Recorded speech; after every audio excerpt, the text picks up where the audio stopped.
కూడా చెప్పినా మళ్ళీ చెప్తా ఉన్నా, ఇదివరకు చెప్పినా మళ్ళీ చెప్తున్నా, నాకు జన్మనిచ్చింది మా తల్లి శోభమ్మ, కానీ రాజకీయంగా జన్మనిచ్చింది మీరందరూ.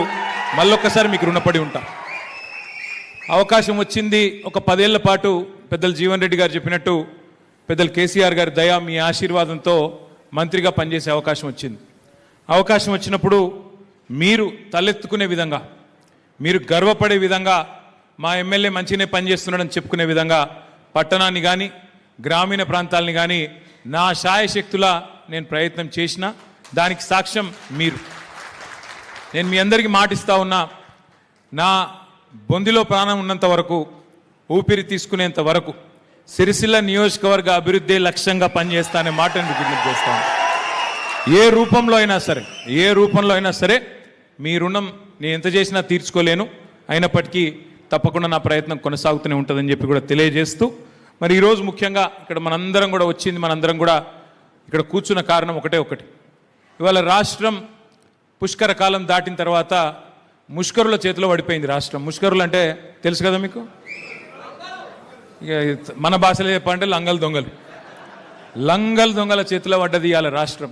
నేనేదో రేవంత్ రెడ్డి గారి మీద కోపంతోనో, ఆయన మీద ఈర్ష్యతోనో, అసూయతోనో నేను మాట్లాడతలేను, బాధతో మాట్లాడుతున్నా. అధికారం ఎవరికీ శాశ్వతం కాదు. ఎవరమైనా సరే, ఎంత గొప్ప వాళ్ళమైనా సరే, ఈ దేశంలో ఇందిరాగాంధీ గారు ఓడిపోయిన ఒక దశలో, ఎన్టీ రామారావు గారు ఓడిపోయినారు. మనం వారికంటే గొప్ప వాళ్ళం ఏం కాదు, ఎప్పుడో ఒకప్పుడు దిగిపోవాల్సిందే. కానీ అధికారం నుంచి మనం తప్పుకున్న తర్వాత ప్రజలు ఆశించేది, మనం కూడా ఆశించేది ఏంటంటే మనకంటే మన తర్వాత వచ్చేటోడు మంచిగా పని చేయాలని కోరుకుంటాం. ఎట్లయితే మన జీవితంలో మన పిల్లలు మనకంటే బాగుండాలి, మన పిల్లలు మనకంటే ఉన్నతంగా చదవాలి, ఉన్నతంగా బతకాలని కోరుకుంటామో, అట్లే మనం కష్టపడి తెచ్చిన రాష్ట్రం ఇది. ఇదేదో ఆటోమేటిక్గా వచ్చిన రాష్ట్రం కాదు, అగాధం వచ్చి పడ్డ రాష్ట్రం కాదు. కష్టపడి 100,000 మంది చచ్చిపోతే ఇవ్వక తప్పని అనివార్యత, ఇవ్వకపోతే మెడ మీద కత్తి పెట్టి ఇవ్వకపోతే ఈపు చింతపండు అవుతుందని చెప్పి బెదిరిస్తే అట్లా వచ్చిన రాష్ట్రం తప్ప ఆషామాషిగా వచ్చిన రాష్ట్రం కాదు.